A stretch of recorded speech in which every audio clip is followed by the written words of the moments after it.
हाँ वाजपेयी। अध्यक्ष महोदय,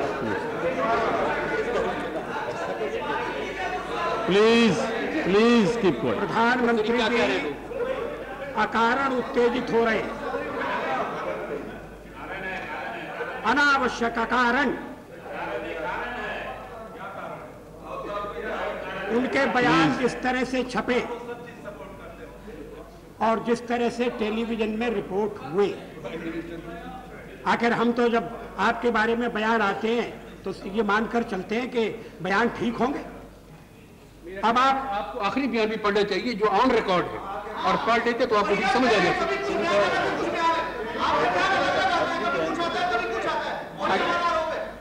अगर पहले बयान में और आखिरी बयान में अंतर है तो लोगों के मन में भ्रम पैदा होना स्वाभाविक है। लोगों के मन में होना चाहिए, आप जैसे लोगों के मन में नहीं होना चाहिए। आप समझदार आदमी हैं।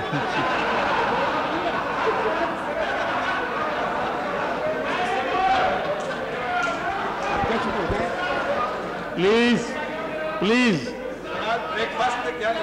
सुनिए। अध्यक्ष महोदय, मैं प्रधानमंत्री का आभारी हूँ। वो कह रहे कि मेरे मन में भ्रम नहीं होना चाहिए, लेकिन ऐसी बात होनी नहीं चाहिए कि जो किसी के मन में भ्रम पैदा करे।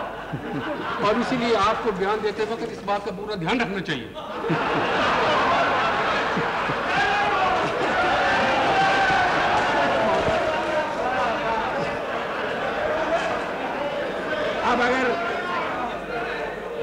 अब अगर सारा ध्यान हमको ही रखना है तो प्रधानमंत्री क्या करेंगे?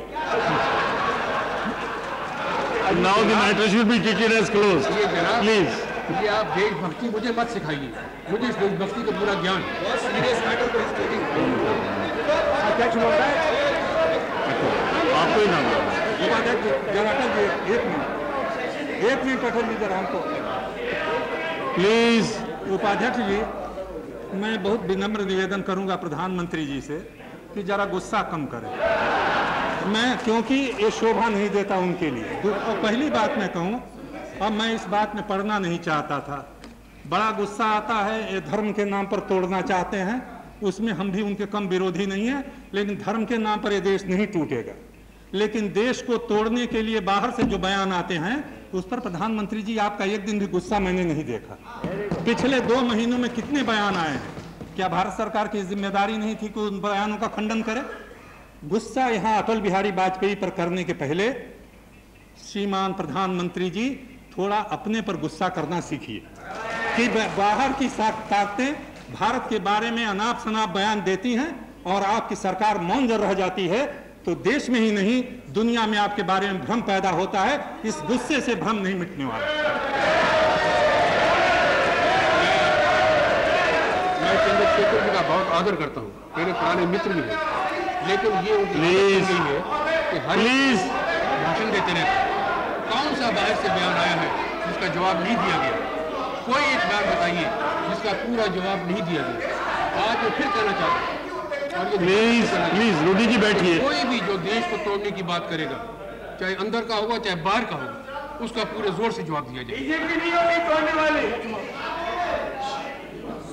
अध्यक्ष महोदय, प्रधानमंत्री को यह स्वीकार करना चाहिए कि जम्मू कश्मीर में उनके अलग अलग तरह के बयानों से भ्रम पैदा हुआ है, और अगर ये मामला सदन में उठाया जा रहा है तो उन्हें अवसर देता है कि आप स्थिति का स्पष्टीकरण करें।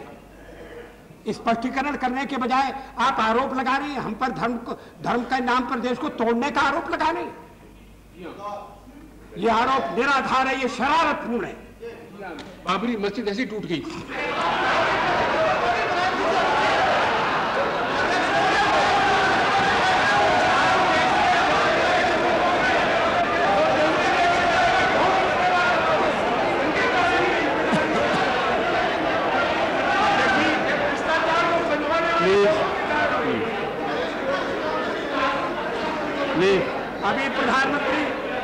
अभी प्रधानमंत्री देश को तोड़ने की बात कर रहे थे, बाबरी मस्जिद। अब बाबरी मस्जिद तोड़ने पर आ गए। अगर ये बाबरी मस्जिद को तोड़ना उस बात का चिन्ह था कि देश को तोड़ना चाहते हैं। अब अगर ये बहस और आगे चलेगी तो प्रधानमंत्री मुझे लगता है कि सारा संयम छोड़कर ऐसी बातें कह देंगे जो उनके मुंह से शोभा नहीं देती है। अगर आपको बाबरी मस्जिद पर बहस करानी है, हम तैयार हैं। हो जाए लेकिन सवाल बाबरी मस्जिद का नहीं है।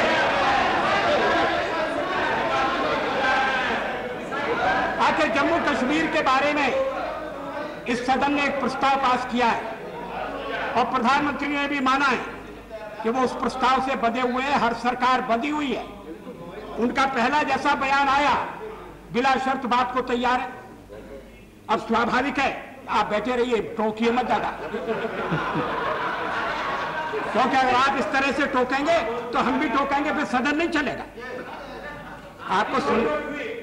आपको सुनने का भी धैर्य होना चाहिए। आपको भी गुस्सा नहीं आना चाहिए।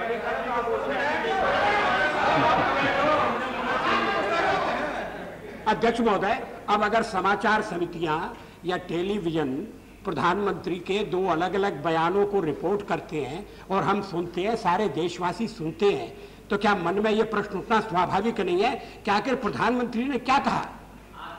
आपका बात का जो बयान आया वो ठीक आया, लेकिन इससे बात साबित हो गई कि जो पहले का बयान था वो गलत था।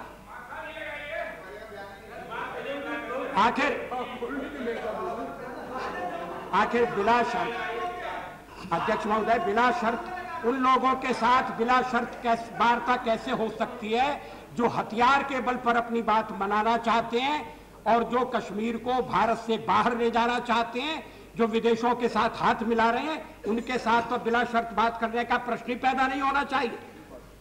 और अगर प्रधानमंत्री इतनी बात कहते और इधर उधर की गुफ्तगू न करते तो ये इतनी गर्मी पैदा नहीं होती।